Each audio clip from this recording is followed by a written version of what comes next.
Ayan, from Sim TST. Nilakad na namin papuntang Avenue of Stars. So, ito na siya. Ilang minuto lang naman ang lakaran. Malapit ko na siyang makita.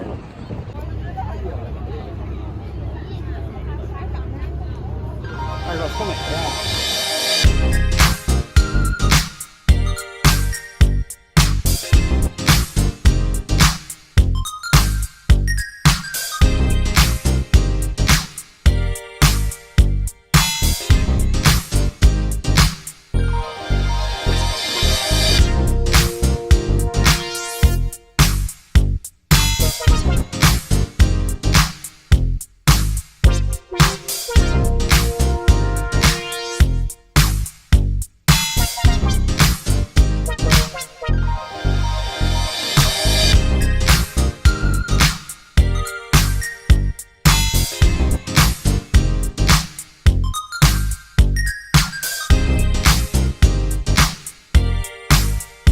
okay mga kabiyers, so dito na kami sa mismong Avenue of Stars. Kaya siya tinawag na Avenue of Stars kasi ito, kung sa Hollywood may kita nyo yung mga stars dun sa floor, di ba? Dito naman sa Hong Kong, ayan yung kanilang mga, ano tag dito dyan? Mga handprint ba? Ayan, handprint ng mga artista rito sa Hong Kong. Tulad dyan, ito si Teresa Mo. Hindi Teresa ko, hindi Teresa niya, Teresa Mo.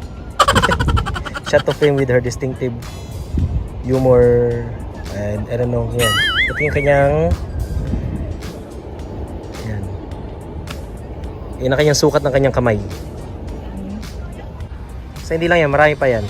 Marami pa yan. Ito pa, actress singer naman to. Yan, actress naman to si Nina Pao.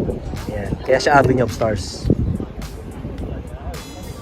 Yan, at dahil ng mga Hong Kong superstars yung mga nakalagay dyan, syempre yung mga nakaka-appreciate lang, yung mga taga rito lang din, yung mga locals dito. Kaya binabasa talaga nila. Okay, ito yung kay Jet Li, dahil ito lang naman nakilala ko dito. Yan, nag-video ko siya. Yan ang kanyang kamay. Tingnan natin kung pasok sa banga. Malaki kamay niya. Malaki ang kanyang kamay.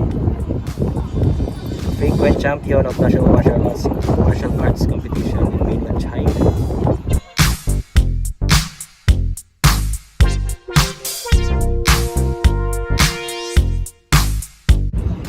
After natin maghanap ng napakaraming kamay, at nakita natin yung may Jackie Chan. Tingnan natin kung pasok sa banga yung kamay. Uy, medyo maliit ang kamay niya. Pero at least okay na. Jackie Chan, mga kamihero.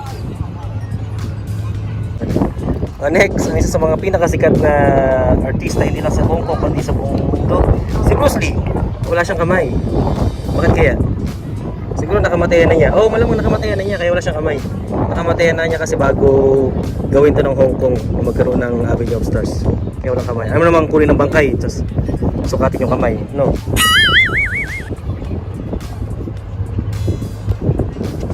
Magbabasa tayo ng mga pangalan ng mga artista rito sa Hong Kong. Chor Yuen, Chang Che,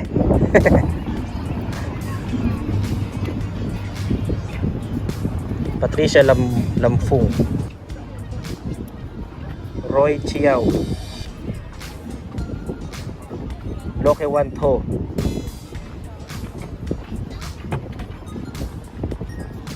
Li Han Xiang, sila Yumin,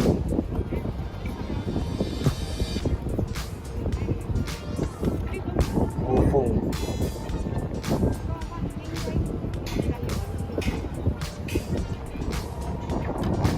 Linda Lintay. Marami pang iba.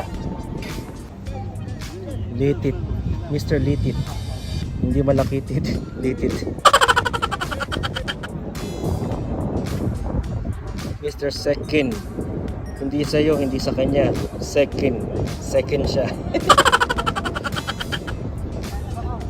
Pag masama ugali mo, bakin ka sa akin. Ayan, sobrang dami nilang artista.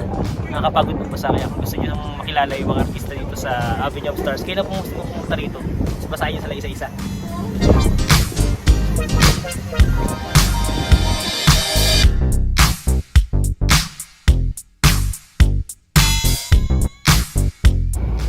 Yan, sa mga gusto sumakay at maka-experience dito maka-experience ng ganyan, pwede kayong sumakay dito. Ito yung kanilang docking, docking area, docking space.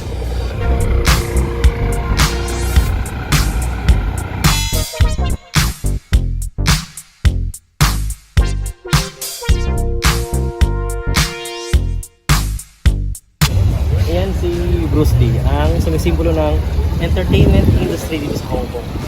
At nagtatapos din ng ating pag-vlog dito sa Avenue of Stars.